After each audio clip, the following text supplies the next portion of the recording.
আসসালামু আলাইকুম। যখন এই দুনিয়াটা ধ্বংস হয়ে যাবে, যখন দুনিয়াটা একেবারে ধ্বংস হয়ে নিচ্ছিন্ন হয়ে যাবে, তখন আল্লাহ রাব্বুল আলামিন দুনিয়ার একটা উদ্দেশ্য করে একটা কথা বলে দুনিয়ার ডাক দিয়ে বলবে, ইয়া দুনিয়া আইনাল জবাবেরা, কোথায় তোমার অত্যাচারী শাসক, কোথায় তোমার অত্যাচারী শাসক? যখন যারা মানুষের অত্যাচার করতো, তাদের ক্ষমতার গায়ে মানুষ পা মাটিতে পড়তো না, বলবে ইয়া দুনিয়া আইনার সাজারি কি, কোথায় বড় বড় গাছ? আইনাল জবাবেরা, কোথায় কত বড় বড় পাহাড়, আলাক্সা পর্বতমালা, কত বড় বড় পাহাড়? আইলান আনহারু কি, বড় বড় নদ নদী কোথায়? কোনো কিছু আসবে না, কোনো কিছু জবাব দিবে না। আল্লাহ রাব্বুল আলামিন নিজেই তো গর্জন করে বলবেন, লিমানিল মুলকুল ইয়াউম লিল্লাহি ওয়াহিদুল কাহার, আজকে সমস্ত মালিক আমি আল্লাহ রাব্বুল আলামিন।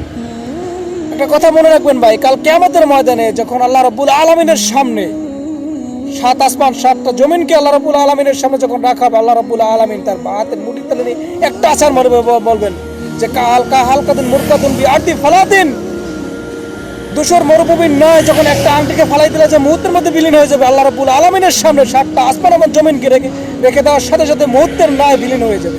আল্লাহ রাব্বুল আলামিন চন্দ্রকে জাহান্নামে নিক্ষেপ করবেন, সূর্যকে জাহান্নামে নিক্ষেপ করবেন। সেদিন কোনো অস্তিত্ব থাকবে না, শুধু একমাত্র আল্লাহ রাসূল ছাড়া।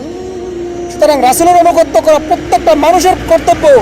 আমরা যারা দুনিয়াতে যারা পাপচারে লিপ্ত থাকি না কেন, মহান রাব্বুল আলামিনের কাছে আমরা ক্ষমা চাই। আল্লাহ রাব্বুল আলামিন ক্ষমা করে দিবেন, তিনি তো আমাদের ক্ষমা করার জন্যই সবসময় দেয়। বুঝতে পারছেন?